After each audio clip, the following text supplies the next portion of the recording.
The Happiness Advantage: The 7 Principles of Positive Psychology That Fuel Success and Performance at Work.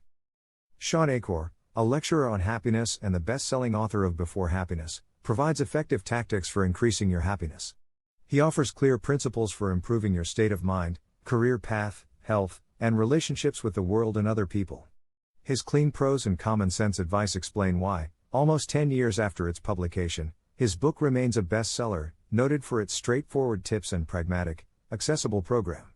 Achor cites extensive research to back his claim that managerial and executive success derives from positivity and personal happiness. Using 7 tenets of positive psychology can improve your happiness, success, and performance. Achor urges you to become more positive and consciously grateful for good moments. Notice when you default to a negative view, and turn to these 7 principles to lift your spirits and restore your optimism. When our brains constantly scan for and focus on the positive, the author writes, we profit from 3 of the most important tools available to us: happiness, gratitude, and optimism. 1. The Happiness Advantage: Happiness begets success. Achor explains that psychologists traditionally concluded that successful people were happy because of their success. In fact, he stresses, happiness is the precursor to success. Having a positive mindset brings you substantial benefits as compared to having a negative attitude. Workers who are happy excel in productivity, leadership skills, and performance ratings.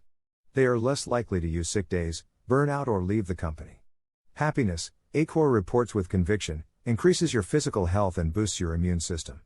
Volunteers identified as happy before an injection of a cold virus had fewer symptoms than unhappy volunteers.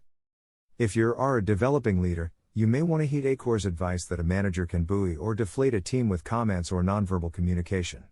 A positive comment from your boss before you make an important presentation can counteract your stress. But your boss's mention of the presentation's importance could increase your stress and have a negative effect on the outcome. Positive, supportive comments prepare people to excel. A manager who believes that monitoring his or her staff members is necessary to ensure that they do their work creates a group with little job satisfaction. A manager who believes her or his employees are self-motivated, the author insists, can build a team that works with passion. In the effort to create a successful team, Achor suggests that managers should make 3 positive statements to counteract each negative one. To help your staff members work at their highest level, the author prescribes a ratio of 6 positive statements to 1 negative statement. 2. The fulcrum and the lever: a positive mindset is a powerful tool.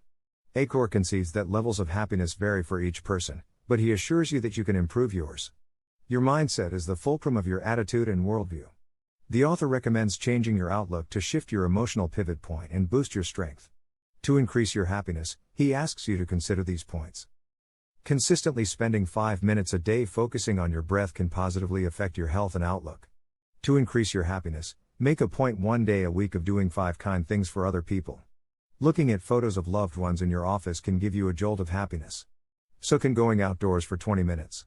Exercising has a lasting beneficial impact on your mood. Spending money on experiences like concerts or on other people, such as hosting a group dinner, provides lasting positive feelings. Using your best skills or a signature strength buoys your mood. If you enjoy learning, visit a museum or take in some new information each day.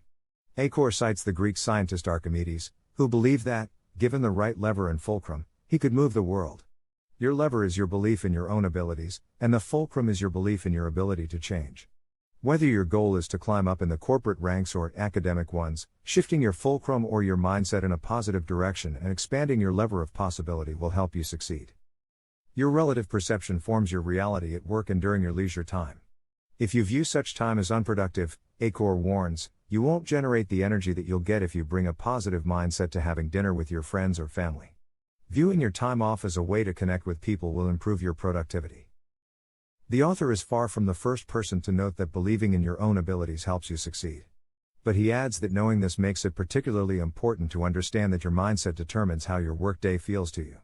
Simply believing we can bring about positive change in our lives, the author writes, increases motivation and job performance.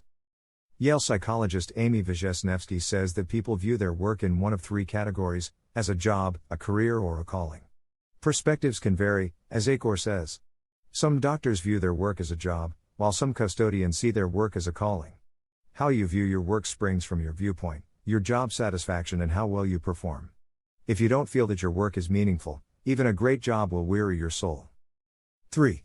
The Tetris Effect: What you concentrate on is what you will see. Achor recognizes that getting stuck on certain ideas or emotions is easy, but staying aware of your obsessions can help you get unstuck. If you play Tetris for hours, when you look up from the screen, your brain will still fit shapes into spaces. Lawyers can find the flaw in an argument just as easily as auditors can find tax mistakes. But they are targeting errors, which, as Achor explains, can cause inattentional blindness and make you less able to see the positive. This happens when you focus so much on one aspect of a situation that your brain doesn't pay attention to anything else. For example, when you buy a blue Prius, you start seeing blue Priuses everywhere. It's not that there has been an upswing in blue Prius sales, it's that your brain gives priority to your focus. That is why it's important, the author instructs, to teach your brain to focus on the positive. The more that you can do this, Achor writes, the more positivity and gratitude you will feel, and that will benefit your work and productivity. The happiness you feel will create more optimism and higher expectations of similar future outcomes. To focus on the positive, Achor proposes that you can take 5 minutes each day to write a list of 3 good things that happened that day. You could include something simple, like an interaction with a friend or colleague. Carrying out this exercise teaches your brain to focus on gratitude and moments of happiness. Brain change, once thought impossible, is now a well-known fact, the author writes, supported by some of the most rigorous and cutting-edge research in neuroscience. Consistency is important in establishing a positive frame of mind. Sharing your 3 good things with your spouse or family leads to seeing more positive elements in those relationships. This doesn't mean blocking out major problems, rather, it calls for prioritizing the positives. 4. Following up, reinterpreting your initial reaction to a crisis can help you surmount it. Don't let setbacks stall you, Achor counsels. When something devastating like the 2008 financial crisis occurs, people go in one of 3 mental directions. You might, the author notes, remain stuck in the negative present, or you might exacerbate the situation by envisioning worse future consequences. Or you can use the crisis to catapult yourself into a better place. If you can see the opportunities that problems create, you'll be able to make those opportunities a reality and use the issue to help you move forward. In a truly bad situation, you may be able to use this model to reduce the calamity's impact by recognizing that you will get through it. If you find that moving beyond troubled times is difficult, Achor recommends following the ABCD model. Adversity represents what happened, it's unchangeable. Belief is how you react to the event and how you see its impact on your future. Consequence results from whether you see the event as a one-off or as a continual circumstance.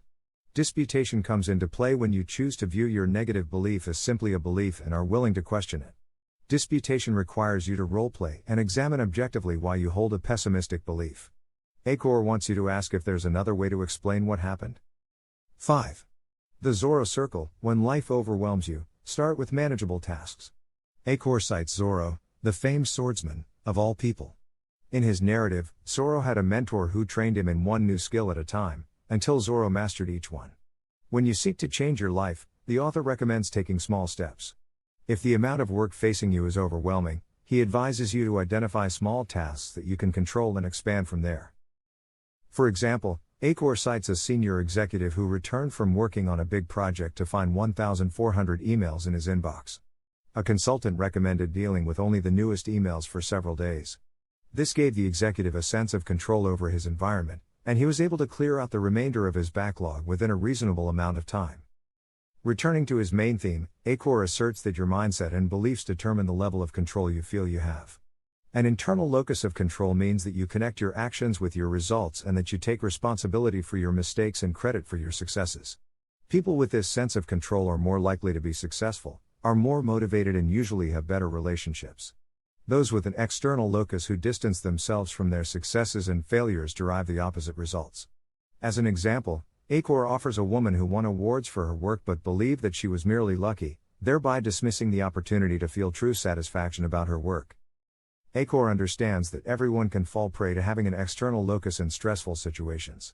If you find yourself overwhelmed, first express your feelings by writing them down or talking with someone.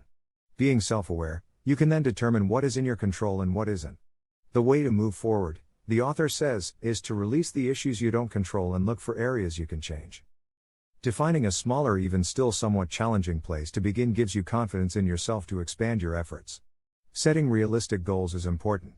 The most successful people, the author writes, are the ones who capitalize on the positive and reap the rewards at every turn. 6.